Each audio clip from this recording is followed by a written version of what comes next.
भाग 6. क्षणभर मनात आलं की गिल्डा खरं सांगते की त्याचं निमित्त करून खोटं बोलून आपल्याला दूर करू पाहते. मी म्हणालो, गिल्डा आता आपण थांबू शकत नाही. मी आयुष्यात पहिल्यांदाच प्रेम केलंय, करतोय. चुप, तो इकडे येतोय.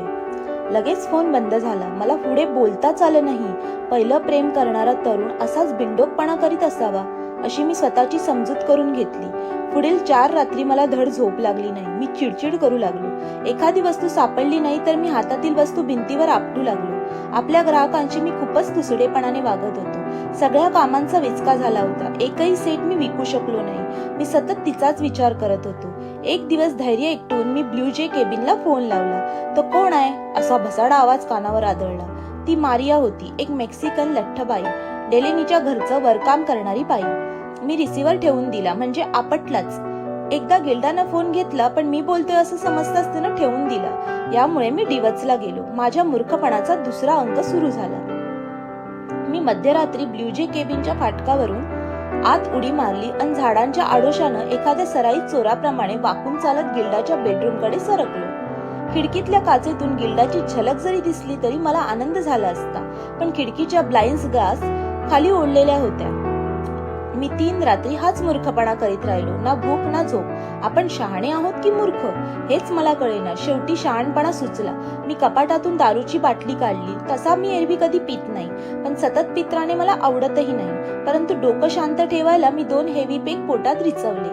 गिल्डाचं नाव घेताच किक लागली. असं वाटलं गिल्डानंच मला किक मारली, पण तेवढ्याने मी सुखावलो आणि मला झोप लागली. द्राक्षाच्या राणीचा अंमल अंगाई गीत गाऊन मला झोपून गेला. झोपेत पडलेल्या स्वप्नात मी गिल्डाबरोबर बागेत फिरतोय, सी बीचवर सूर्यस्नान घेतोय आणि मग एका आलिशान हॉटेलमध्ये मी व गिल्डा जेवत असताना वेटर म्हणून डेलेनी सर्व्ह करतोय असंही दिसलं. माझी झोप जास्तच लांबली आणि स्वप्न आखूड व्हायला लागली. मला डेलेनी चक्क चालताना दिसला व तोही गिल्डा बरोबर, आणि मी शोफर म्हणून त्याच्या गाडीचं दार उघडतोय.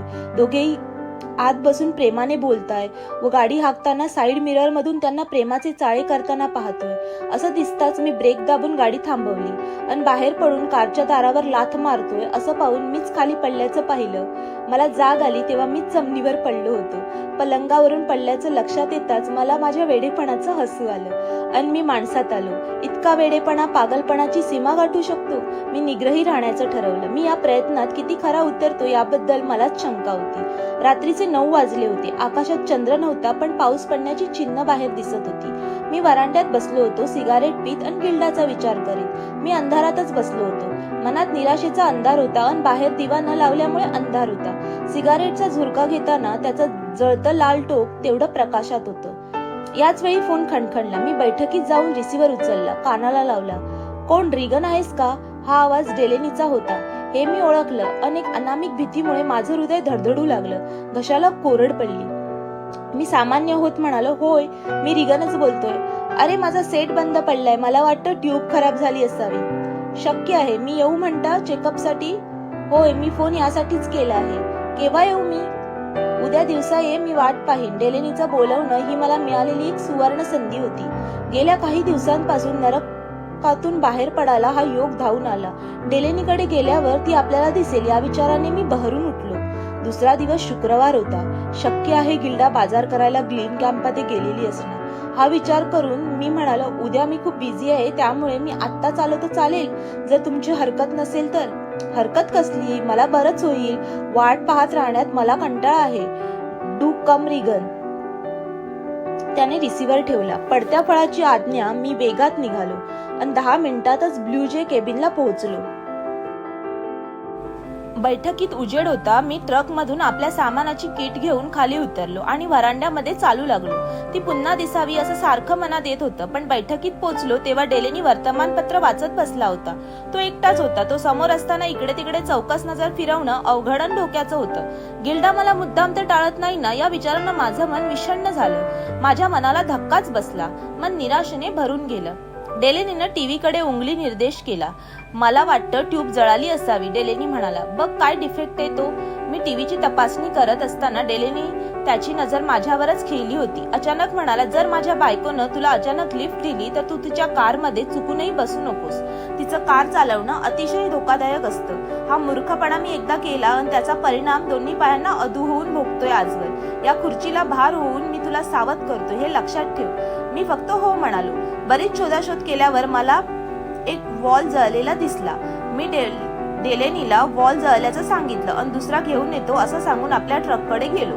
मी गिल्डाच्या बेडरूम कडे पाहिलं. आत प्रकाश होता, पण खिडकीवर पडदा पडलेला असल्यामुळे ती दिसली नाही. कदाचित स्वतःला दृष्टीआड ठेवण्यासाठी असं केलं असेल असं मला वाटलं. मी वॉल घेऊन बैठकीत आलो. जळालेला वॉल मी आधीच काढून टाकला होता. नवीन वॉल लावून टीव्ही ऑन करताच पिक्चर दिसायला लागला. टीव्हीचा लाईट आणि साऊंड नीट केल्यावर मी सेट ऑफ केला आणि म्हणालो, मिस्टर डेलेनी, आता टीव्ही ठीक झालाय, माझ्या समोर लावून पहा. डेलेनीनं टीव्ही ऑन केला. पूर्वीपेक्षाही छान दिसते पिक्चर, थँक्स. किती झालं बिल?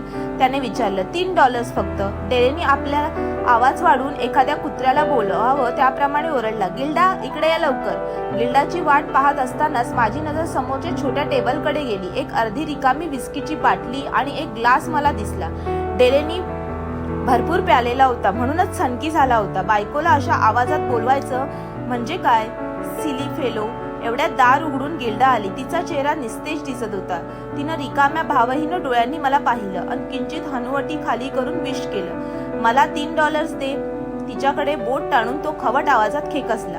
त्याचं गिल्डाशी असं वागणं मला आवडलं नाही, पण मी त्याला कसं हटकणार? गिल्डा आत गेली व हँडबॅग घेऊन परत आली. यावेळी मी टीव्हीचं मागचं कव्हर बंद करून शेवटचा स्क्रू कसत होतो. नंतर मी शांतपणे गिल्डाकडे न पाहता इकडे तिकडे पाहत उभा राहिलो. तिने हँडबॅग मधून $1 3 नोटा काढल्या. असं करीत असताना नकळत तिच्या हातून बॅग निसटली आणि आतील वस्तू घंगळत खुर्चीजवळ पडल्या. या वस्तूंमध्ये मी गिल्डाला दिलेली चंदेरी काठाची निळ्या रंगाचा पावडर कॉम्पॅक्ट होता. आपण निळी डबी म्हणूया. या डबीवर डेलेनीची नजर खिळली. तो एकटक त्या पावडरच्या डबीकडे पाहत होता. गिल्डा क्षणभर लकवा मारल्यासारखी सुन्न झाली, पण पुढच्या क्षणी खाली वाकून पटकन तिने डबी उचलली. डेलेनीनं मनगट धरून तिचा हात जोरात पिरगळला. ती कळवळली आणि आपलं मनगट सोडविण्याचा प्रयत्न करू लागली. हे सर्व क्षणात घडून गेलं. डेलेनीचा चेहरा क्रूर दिसत होता. त्याने डाव्या हाताने एक जबरदस्त ठोसा तिच्या नाकावर मारला आणि छोटासा व्हावा असा आवाज झाला. स्त्री हे शरीराने दुर्बलच असते, त्यामुळे तिच्यासाठी हा आघात मोठा होता. त्याच्यातल्या ताकदीमुळे गिल्डा गरकन फिरली आणि गुडघ्याच्या आधारे उपडी पडली. मी होतो तिथंच उभा राहिलो. मी 2 मिनिटात गळा दाबून त्याला ठार मारू शकलो असतो, पण मला माझे फिंगरप्रिंट्स त्याच्या गळ्याभोवती नको होते. शिवाय मी त्रयस्थ माणूस नवरा बायकोच्या भांडणात कसा पडणार? स्वतःशीच बडबड करीत होतो. त्या निळ्या पावडर कॉम्पॅक्ट कडे पाहत होतो. त्याच्या नजरेत तिरस्कार, संशय हे भाव मला स्पष्टपणे दिसले. एका अपंग नवऱ्याला असं वाटलं तर त्यात गैर काहीच नव्हतं, परंतु त्याने माझ्यासमोर तरी तिला मारायला नको होतं. गिल्डा कशीबशी उभी राहिली. तिच्या नाकातून रक्तस्राव होत होता. नाकाच्या बाजूनही घाव होता. त्यातून निघालेलं रक्त तिच्या गालावरून वाहत होतं. तिचा चेहरा पांढरा फटक आणि त्रस्त दिसत होता. डेलेनीने तो कॉम्पॅक्ट उघडला. आत तिचं नाव कोरलेलं होतं. त्यावर पाहिलं तेव्हा त्याचा चेहरा भयानक संतापामुळे क्रूर, हिंस्र असा मला दिसला. एकूण तू आपला प्रियकर शोधलासच. त्याच्या बोलण्यात विषारी गंध होता. गिल्डा भिंतीला टेकून व दोन्ही हात छातीवर गुंतवून निशब्द उभी होती. रक्त अजूनही गळतच होतं. डेलेनी तापलेल्या आवाजात म्हणाला, मला अपंग करून तुझं समाधान झालेलं दिसत नाही. तुला बदफैली जीवन जगायचंय. त्याने तो कॉम्पॅक्ट भिंतीकडे जोरात फेकला. भिंतीवर आपटून कॉम्पॅक्टचे झाकण तुटले आणि आरशाचे तुकडे इकडे तिकडे विखुरले. खोलीभर पावडर पसरली. माझी अवस्था हे अनपेक्षित दृश्य पाहून धांदरल्यासारखी झाली.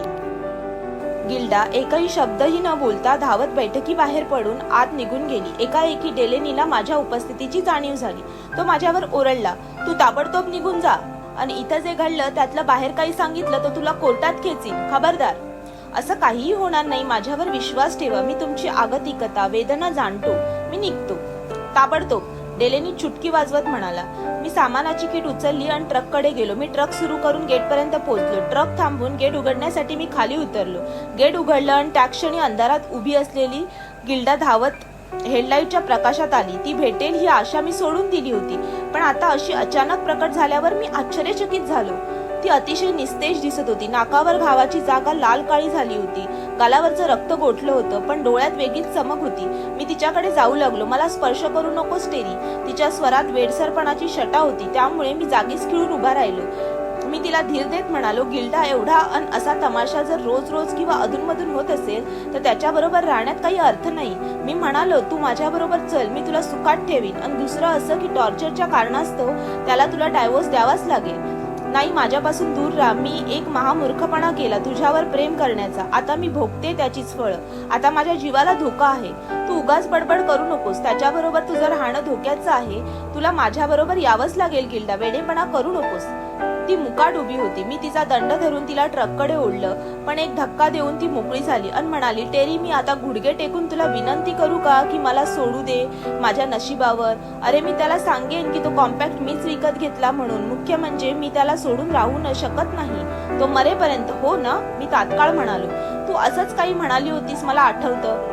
गिल्डाने आपल्या हातांची खांदे उडवण्याची अशी काही विचित्र हालचाल केली की मी स्तंभित झालो. ती म्हणाली, तो मरणार नाही, उलट बरीच वर्ष जगेल.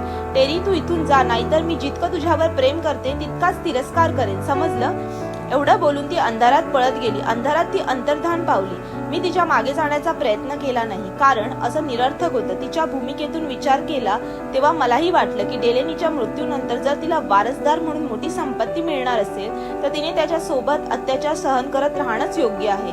दुसरं असंही वाटलं की ती असं का म्हणाली, आपल्याजवळ त्याच्या मृत्यूनंतर मला पैसा व स्वातंत्र्य मिळेल. माझ्यासमोर हे बोलून दाखवण्यात तिचा सुप्त वा गुप्त हेतू असा असेल की मी यात तिला मदत करावी, हे कळायला काही मार्ग नव्हता. आता या क्षणी मी त्याला ठार मारण्याचा निश्चय केला. या व्यतिरिक्त गिल्डाला प्राप्त करण्याचा दुसरा मार्ग नव्हता. मला स्वतःबद्दल आश्चर्य वाटले की हा विचार आपल्याला आधीच का सुचला नाही. श्रोते हो, या कथेचा पुढचा भाग पाहण्यासाठी उजवीकडे दिलेल्या लिंकवर क्लिक करा. इथे तुम्हाला पुढचा भाग मिळून जाईल. तसेच चॅनलवर नवीन असाल तर लोगोवर क्लिक करून चॅनलला सबस्क्राईब करा. कथा आवडली असल्यास लाईक, शेअर आणि कमेंट करा. धन्यवाद.